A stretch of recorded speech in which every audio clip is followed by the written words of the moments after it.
கன்னம் சுருங்கி மீசை நரைத்தாலும் காதலுடன் இருக்க வேண்டும் என எடுத்து கூறும் இந்த பாடல் வரிகளுக்கு இன்ஸ்டாகிராமில் எத்தனையோ ரீல்ஸ்கள் வந்தாலும் இந்த ரியலான தம்பதிக்கு தான் மிக பொருத்தமாக இருக்கிறது. மகாராஷ்டிரா மாநிலம் ஜால்னா மாவட்டம் அம்போரா ஜஹாகீர் பகுதியைச் சேர்ந்தவர்கள் நிவ்ருதி ஷிண்டே சாந்தாபாய் தம்பதி. வறுமையில் வாடும் விவசாய குடும்பத்தைச் சேர்ந்த இந்த முதிய தம்பதி ஆஷாதி ஏகாதேசிக்காக பந்தர்பூருக்கு பாத யாத்திரை சென்றதாக கூறப்படுகிறது.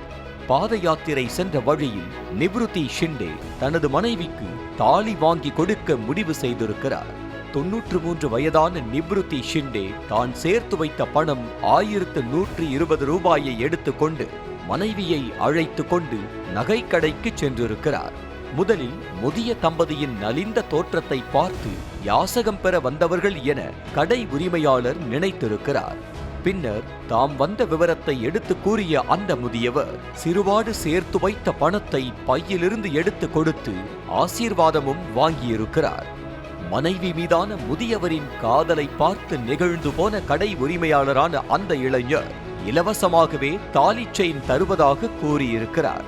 ஆனால் மனைவிக்கு தனது பணத்தில்தான் தாலி செயின் வாங்கி கொடுக்க வேண்டும் என முதியவர் நிவ்ருதி ஷிண்டே விருப்பப்பட வெறும் 20 ரூபாயை வாங்கி கொண்டு தாலி செயினை கொடுத்திருக்கிறார் கடை உரிமையாளர். 1 கிராம் தங்கம் அடங்கிய தங்க முலாம் பூசப்பட்ட தாலி செயினை வெறும் 20 ரூபாய்க்கு கடை உரிமையாளர் கொடுக்க முதிய தம்பதிக்கு ஆனந்த கண்ணீர் ததும்பியது.